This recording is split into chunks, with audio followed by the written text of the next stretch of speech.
Mesdames, Messieurs, bonsoir. Il est 20h sur les antennes de la télé Futur Média. Léa, bonsoir. Bonsoir, chère Tidiane. Bonsoir également à vous, chers téléspectateurs. Voici les titres de cette édition.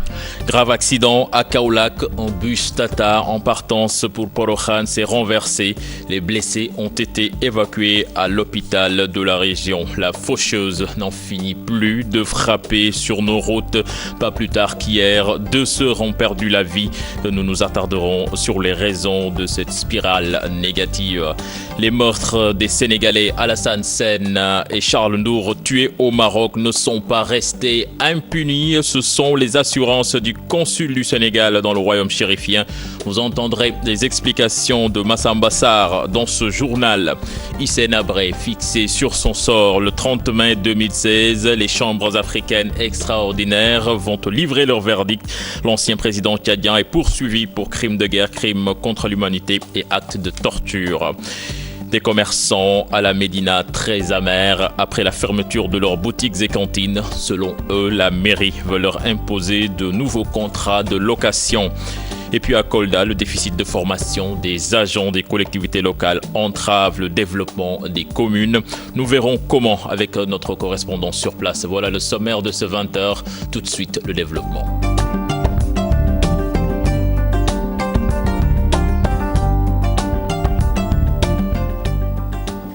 Mesdames, Messieurs, bonsoir, bienvenue à toutes et à tous. Cet accident sur la route de Kaolack à l'entrée de la ville en bus Tata qui ralliait Porokhane s'est renversé, faisant plusieurs blessés. Des blessés graves puisque certains d'entre eux ont perdu un membre. Ils ont été évacués à l'hôpital régional de Kaolack. Écoutons la réaction d'un témoin de l'accident. Il s'est exprimé au micro de Mohamed Jodiop. Le bus roulait vite, trop vite même, et a quitté subitement la route.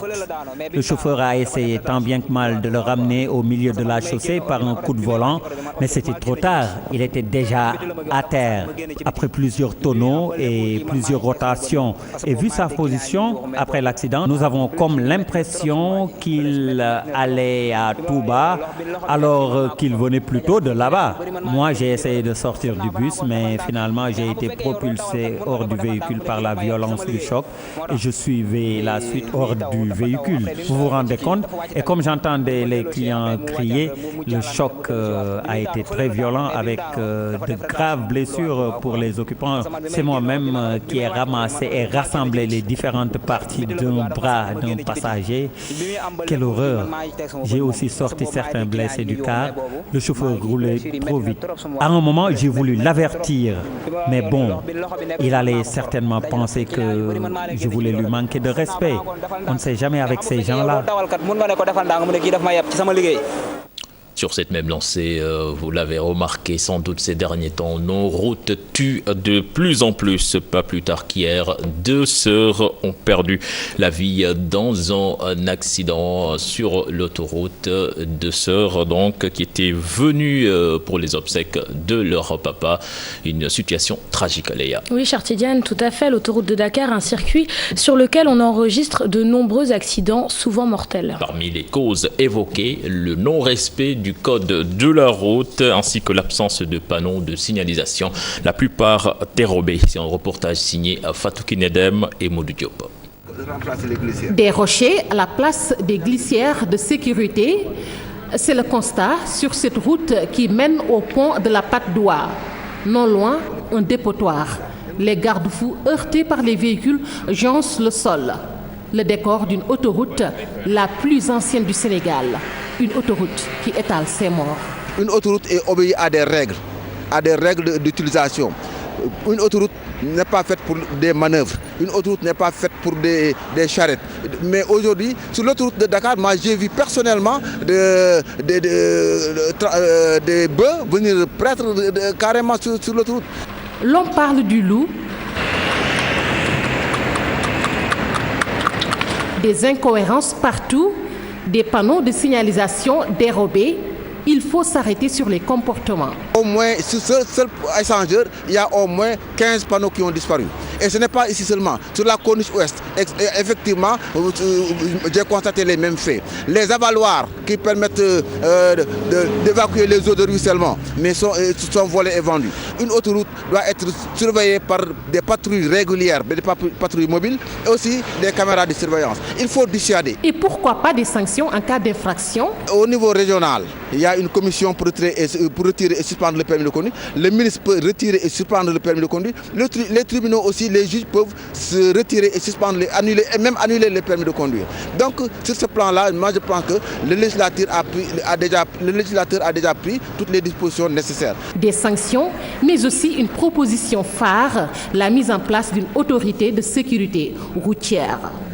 Et puis cet accident hier, mercredi, sur l'autoroute de Dakar, lors duquel 2 sœurs ont perdu la vie, le directeur des transports routiers urbains donne des explications. Et l'AJ Ndiaye Seck Wade révèle que ce sont 2 véhicules particuliers qui sont à l'origine de cet accident. Selon lui, il faut absolument l'application du permis à points. Il a rencontré nos reporters Pape Farani et Tierno Laurent Mendy.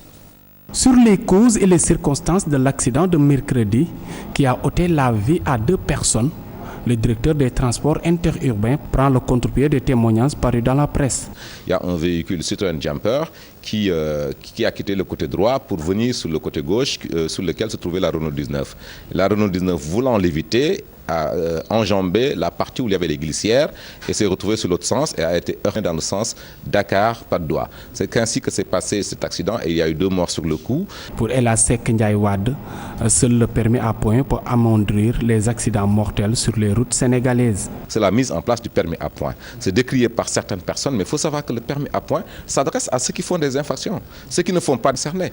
Donc ce sera pour prendre, les repérer, les appeler, leur prendre des points pour leur dire qu'attention, votre permis devient de plus en plus, en tout cas, vous devenez de plus en plus fragile sur la route parce que vous risquez de perdre votre permis. Mais aussi de les inviter à venir faire une fois récupérer les points perdus. Des réformes sont attendues pour assainir le transport interurbain. D'abord, le renouvellement du parc qui a déjà été entamé, qui est en train d'être généralisé au niveau des régions. Il y a le renouvellement qui se fait aussi au niveau des gros porteurs. Le renouvellement des taxis se fera, le renouvellement des autocars interurbains se fera. Globalement, une modernisation du parc du transport est en cours. Mais aussi la sécurisation des titres de transport, c'est-à-dire qu'on mettra aujourd'hui en place des permis numérisés, des cartes grises numérisées pour mieux suivre les conducteurs, pour mieux sécuriser les documents de l'État du contrôle technique, pour faire le 2e centre de contrôle technique à Dakar. Toutefois, des garanties ont été données pour régler les problématiques sur l'attribution des permis de conduire afin de réduire la fréquence des accidents sur les routes. Pape Farani, je vous le disais dans les titres, le meurtre du jeune Sénégalais Alassane Sène, récemment tué au Maroc par un Camerounais, n'est pas resté impuni. L'assassin a été appréhendé et le jeune enfant kidnappé remis à sa grand-mère. En ce qui concerne l'affaire Charles Ndour, ce jeune Sénégalais tué à Tanger en 2014, d'après le consul du Sénégal au Maroc, il a été poignardé et non pas égorgé. Ces assassins ont été condamnés à 20 ans de prison ferme et doivent payer une amende de 120 millions de francs CFA. Écoutons Massamba Sarr. Ses propos sont recueillis par Barkaba et Yaye Diallo. C'est inénarrable. Je ne sais même pas qu'est-ce qui a pris ce monsieur. Et en plus, la femme a été sérieusement blessée. Elle a fait 1 semaine en soins intensifs. Le présumé meurtrier a été arrêté à Nador parce qu'il tentait de fuir, il tentait de sortir du territoire. Il a été arrêté et ramené à Casa. Actuellement, l'enquête est en cours, et il est gardé à vue et l'enquête est en cours. L'enfant qu'il avait séquestré, avec lequel il avait fui, a été restitué aux parents. Et la police nous a promis que l'enquête sera menée avec diligence et que le meurtrier sera livré à la justice qui décidera de son sort. Charles n'a jamais été égorgé. Il a été poignardé à la carotide. C'est peut-être parce qu'il y a un flot de sang. Les gens ont pensé qu'il avait été égorgé. Ça, c'était juste une précision pour atténuer la barbarie que les gens ont voulu montrer sur cet événement malheureux. D'autre part, le cas de Charles a été définitivement réglé par un jugement du tribunal de Tanger qui a condamné les présumés meurtriers à 20 ans de prison, de travaux forcés. 20 ans, ils ont pris 20 ans. Donc, il n'y a pas d'impunité sur le cas de Charles. Nous restons avec le consul général du Sénégal au Maroc qui avertit les jeunes qui seraient tentés d'immigrer au royaume chérifien. Selon lui, le royaume chérifien justement n'est pas un Eldorado, encore moins une oasis pour les jeunes. En effet, ils sont nombreux à souffrir à Tanger parce que victimes de trafiquants et vendeurs de rêves. Massamba Sarr insiste, il est pratiquement devenu impossible de rallier l'Europe en passant par le Maroc. Les jeunes Sénégalais victimes de ces mirages sont dans des situations aujourd'hui très précaires parce qu'il n'y a pas un tissu économique qui leur permette de ramasser l'argent comme ils le pensent et de l'amener au Sénégal. Il n'y en a pas. Ensuite, là où ils vont, la crise est telle en Europe que la plupart des migrants qui sont partis se retrouvent dans des situations difficiles. Donc il faudrait que les parents sénégalais sachent que le Maroc n'est pas une destination d'Eldorado. Ce n'est pas l'Eldorado. Ils ne peuvent pas ramasser l'argent ici au Maroc et l'amener au Sénégal comme ils le pensent. Ils sont victimes d'arnaques, de Sénégalais qui prennent leur argent, les amènent dans des situations précaires et parfois même les mettre dans des situations où leur vie est en danger. Les parents doivent savoir qu'il n'est plus question aujourd'hui ici au Maroc de traverser pour aller en Espagne. La route est fermée. Il vaut mieux que les personnes impliquées dans ces trafics soient dénoncées au Sénégal. Retour à Dakar avec le procès Hissène Habré. Le verdict sera prononcé le 30 mai 2016. La défense qui a présenté sa plaidoirie ce jeudi a tenté de disculper son client. Rappelons qu'Hissène Habré est poursuivi pour crimes de guerre, crimes contre l'humanité et actes de torture. Plus de détails avec Alassane Ba. Le signal est donné par le président des chambres africaines extraordinaires. À l'issue de cette journée de plaidoirie de la défense, Hissène Habré sera fixé sur son sort le lundi 30 mai 2016. Berdao Gustave Kam rassure toutefois que s'il y a changement, tout le monde sera informé sur la date. Une journée pour la défense d'essayer de blanchir son client. Maître Mounir Balal a ouvert le bal. L'avocat s'est intéressé au rapport de la Commission nationale d'enquête rendu public en 1991 par le magistrat et témoin également Mohamed Hassan Abakar. Il qualifie ce rapport de cheville ouvrière de toute la procédure, un rapport dans lequel la robe noire a essayé de relever une multitude de contradictions qui entachent la crédibilité des témoignages. Il indexe Amnesty International et Human Rights Watch. Maître Abdou Ning, deuxième à prendre la parole, rejoint son confrère sur des contradictions qu'il a notées dans les témoignages. L'avocat qui a surtout axé sa plaidoirie sur la responsabilité pénale individuelle de Hissène Habré sur les faits qui lui sont reprochés a tenté de montrer que s'il y a une responsabilité sur cette affaire, c'est celle de Idriss Déby. L'avocat de se désoler de son absence dans ce procès. Maître Mbaye Sène clôt les plaidoiries de la défense. L'avocat commis d'office par les chambres africaines extraordinaires entame ses propos par ceci: l'homme qui est là devant vous n'est point coupable des faits qui lui sont reprochés. La robe noire de s'interroger: est-ce un crime de nommer des responsables à la direction de la documentation et de la sécurité, tout en indiquant que la DDS était sous l'autorité du ministère de l'Intérieur et de la Sécurité. La voix résonante dans la salle 4 du palais de justice avec parfois des exemples qui font marrer l'auditoire. Maître Mbaye Sène a tenté de démontrer une à une les pièces fournies par le parquet pour condamner Hissène Habré et au juge il dit: qui cherche-t-on à leurrer? Certainement pas vous. Vous êtes des magistrats chevronnés. Et pour finir, l'avocat demande l'acquittement de Hissène Habré. Il rappelle que c'est en ce jour que Nelson Mandela a été élargi de prison. Les juges ont-ils entendu son message? Le 30 mai nous édifiera. Alassane Ba, merci. Nous allons à présent parler de toute autre chose. Médina, la mairie procède à la fermeture de plusieurs boutiques et cantines. D'après les commerçants trouvés sur place, la mairie souhaite leur imposer de nouveaux contrats de location à la place de ceux signés avec l'ancien maire Ahmed Diène. Des discussions seraient en cours entre les deux parties. Plus de détails avec Amina Tambaresso et Tierno Laurent Mendy. Tilène offre un décor inhabituel. Depuis mercredi, plusieurs boutiques et cantines logées dans ce marché de la Médina sont fermées. Des agents de la mairie sont passés par là. Je n'ai pas vendu depuis hier. Je suis là, assis devant ma cantine, à ne rien faire. Nous pouvions user de la violence et rouvrir nos boutiques, mais nous préférons négocier avec le maire. Il a vraiment intérêt à nous écouter pour une issue heureuse. À l'origine de cette situation, un malentendu sur des contrats d'attribution de certaines boutiques. Les nouveaux contrats dont on nous parle ne sont pas conformes avec ceux que nous avions déjà signés au temps du maire Ahmed Diène. Ce sont des contrats à la mairie de la Médina et non aux commerçants du marché Tilène.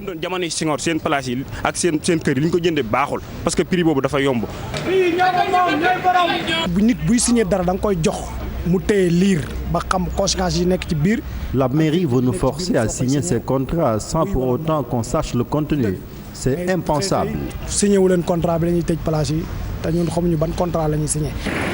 À la mairie de la Médina, pas de déclaration officielle. Argument hors micro, cet espace relève du domaine public.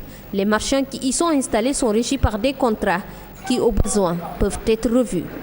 La Turquie construit un nouveau centre des meubles à Diamniadio, une manière pour ce pays de soutenir les artisans locaux. L'Agence nationale de la maison de l'outil s'en félicite. Son président ambitionne même de créer en 2016 10 000 à 20 000 emplois. Plus de détails avec Maïmouna Ndiaye et Mohamed Dian. Outiller les artisans en machinisme agricole, accompagner le secteur informel parmi les priorités de l'ANAMO en 2016. 250 formateurs à pied d'œuvre pour résoudre la problématique de l'insertion des jeunes. Les moyens ne suffisent jamais parce que jusqu'à présent, nous bénéficions que des moyens de l'État. Et les ressources de l'État n'étant pas élastiques, nous avons fait recours à certaines conventions, à la coopération. Pour vous dire que sur le seul point de la réparation de téléphones portables, si nous réussissons cette mission, nous aurons, sur ce seul point, nous serons au moins 10 000 à 20 000 jeunes qui vont être insérés. Beaucoup de projets en vue, la Turquie apporte son soutien.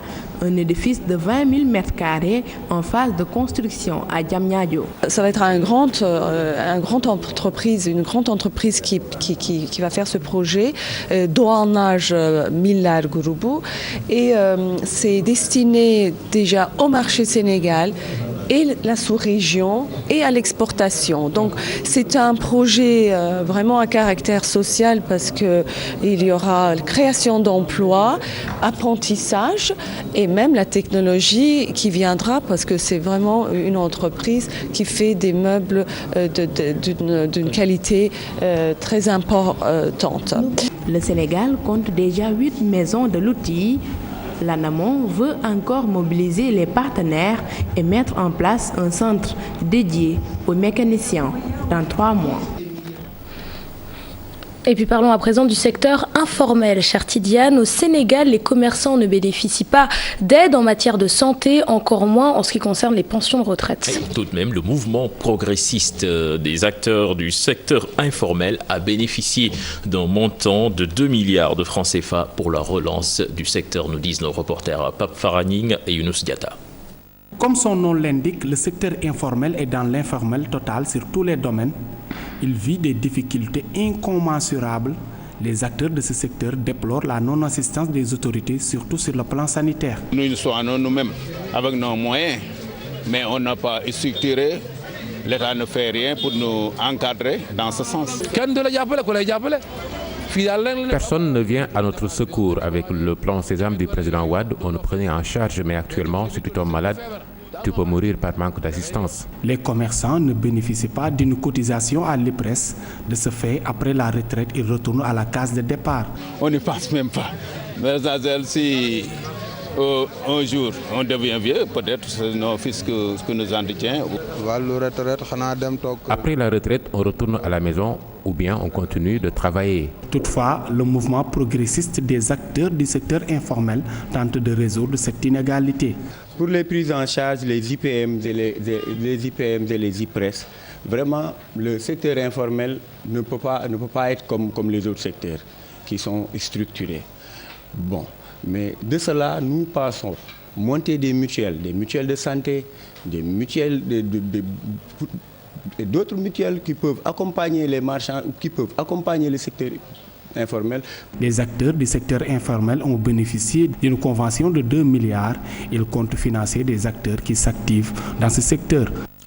La modernisation de l'agriculture familiale, une priorité pour nos autorités. 20 milliards de francs CFA sont attendus pour atteindre les objectifs. Parmi ces objectifs, la mise en place de près de 200 fermes Natangé.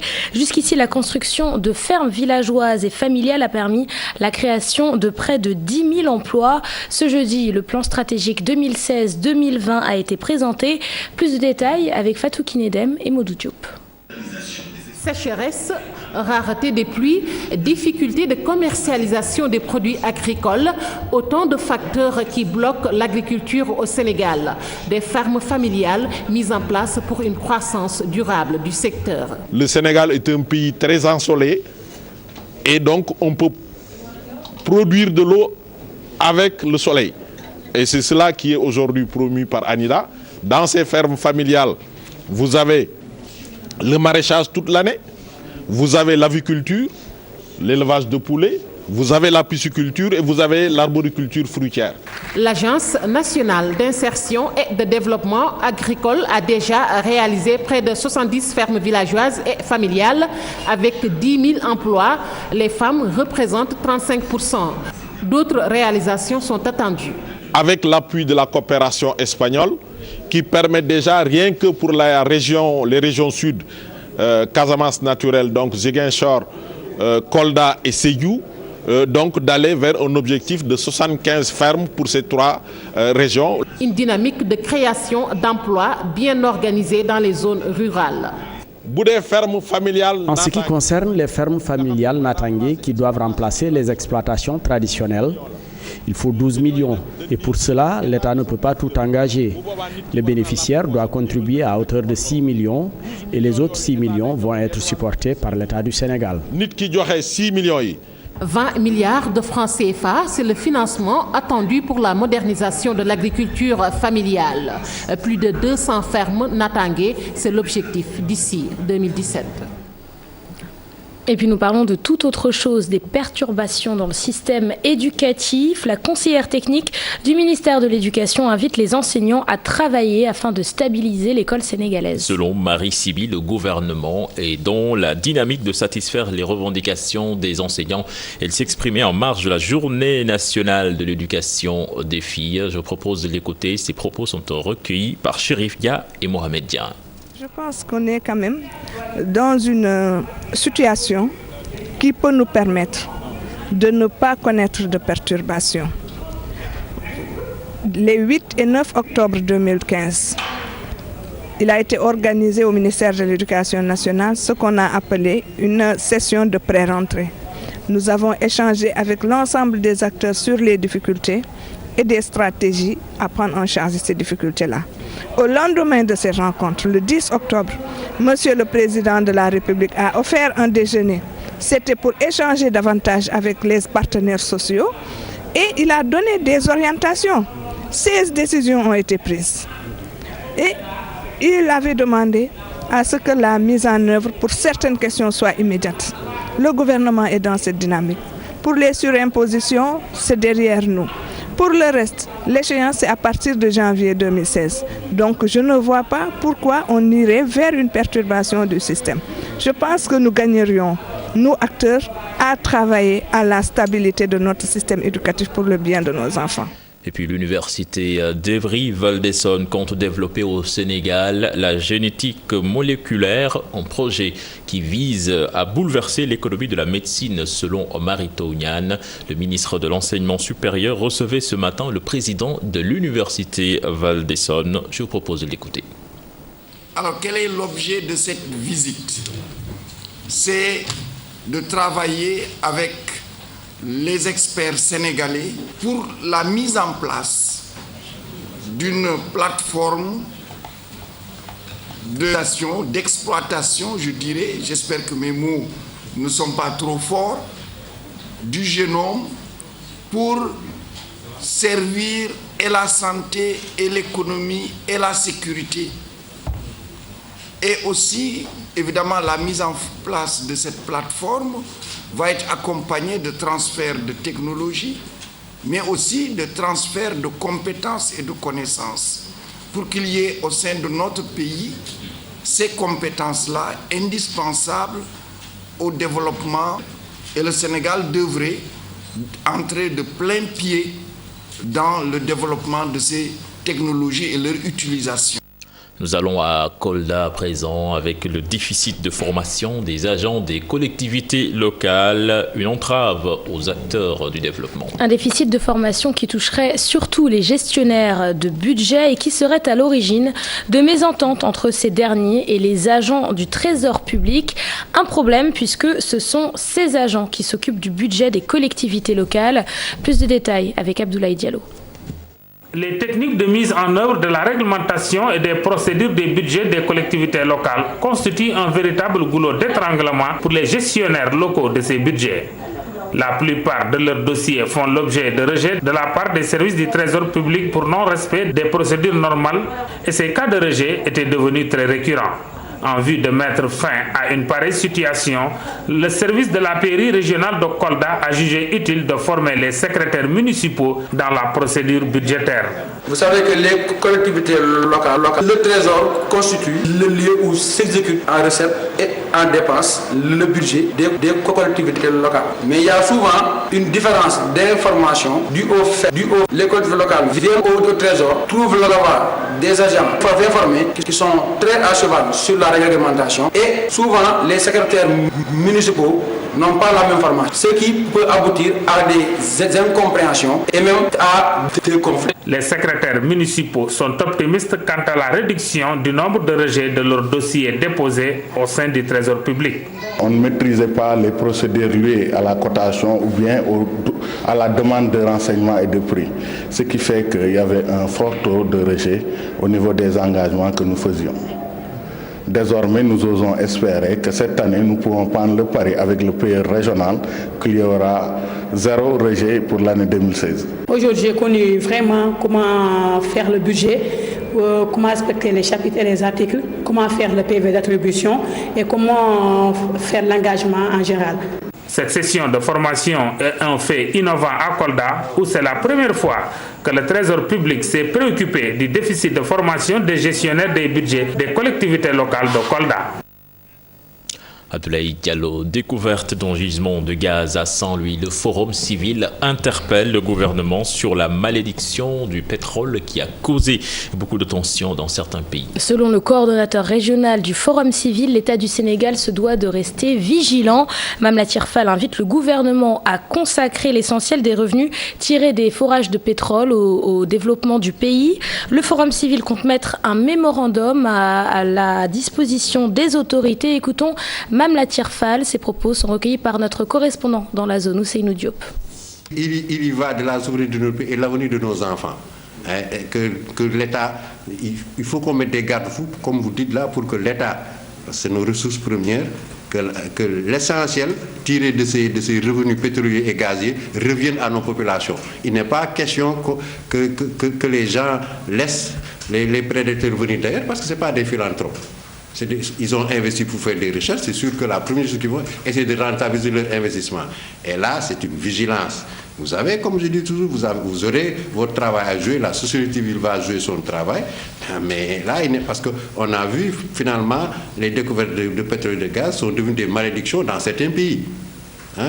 Ils peuvent même aller jusqu'à des guerres civiles. Donc c'est une question vraiment où nous exhortons toute la population à commencer à être vigilante. Et ça incombe à tout le monde. Mais là, je veux dire que la société civile se prépare vraiment à sortir des recommandations pour encadrer l'État, pour la défense des intérêts de notre pays. Programme national d'autosuffisance en riz, l'aménagement des terres se poursuit dans la région de Matam. En plus des 11 000 hectares emblavés, 2 casiers rizicoles sont en cours de réalisation dans la commune de Nabadji-Sivol. Accompagné des chefs de village, le maire était en visite sur le terrain. Suivons cette correspondance signée Ali Bandalian. Le programme national d'autosuffisance en riz est loin d'être juste un rêve pour les paysans de Matam. Au-delà des nouveaux aménagements hydro-agricoles estimés aujourd'hui à plus de 2000 hectares en 3 ans, des localités entières peuvent maintenant s'engager dans la riziculture. L'exemple dans la commune de Nabadji-Civol au cœur du Djeri, où 300 hectares sont en cours d'aménagement.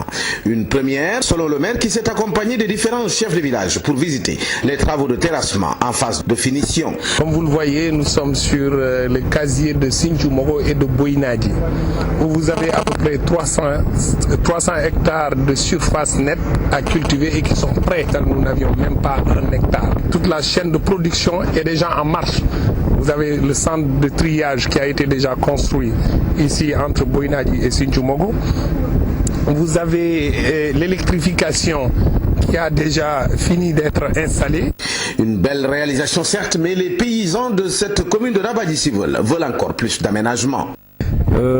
Il ne suffit pas parce que ce périmètre va être polarisé par certains villages. D'autres villages restent encore qui voudraient bénéficier des aménagements et qui n'en ont pas.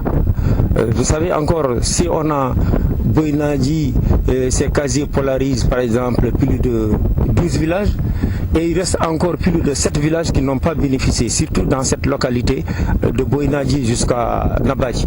De casiers agricoles qui portent aujourd'hui le nombre de ce nouveau type d'aménagement à 10 dans la région de Matam.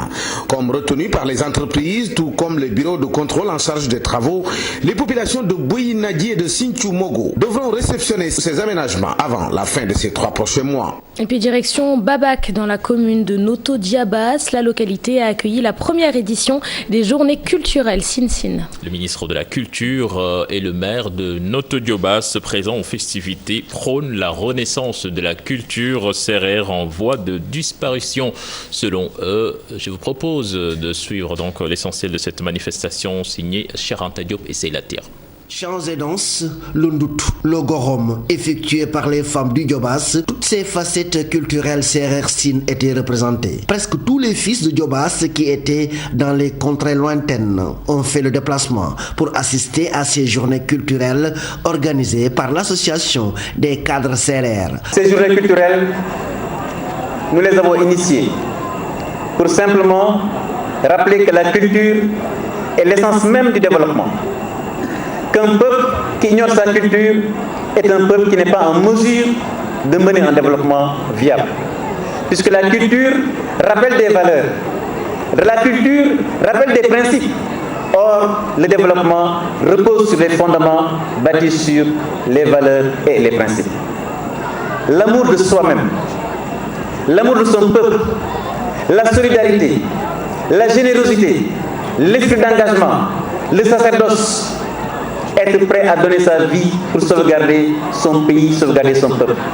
Et c'est ça que la culture nous rappelle tous les jours. Le ministre de la Culture, Mbagnick Ndiaye, félicite la communauté sérère du Djobas d'avoir pensé à faire renaître la culture sérère. Nous avons vu le monde, mais nous avons vu aussi les femmes sérères qui nous ont montré comment se passait le mariage en pays sérère. C'est des valeurs qui sont en train de disparaître. Et il est heureux aujourd'hui qu'ici, dans cette contrée du Djobas, que nous ayons toujours les cérémonies de circoncision d'une manière traditionnelle. Youssou Ndour, un des parrains de cette première édition, était représenté par une forte délégation. Voilà, c'est sur ces belles notes de danse sérère que nous allons refermer cette édition. Merci Léa. Merci à toi, Chartidiane. Prochain rendez-vous pour l'information, ce sera à 0h avec le tout en images. Mais en attendant, on vous laisse avec Booba.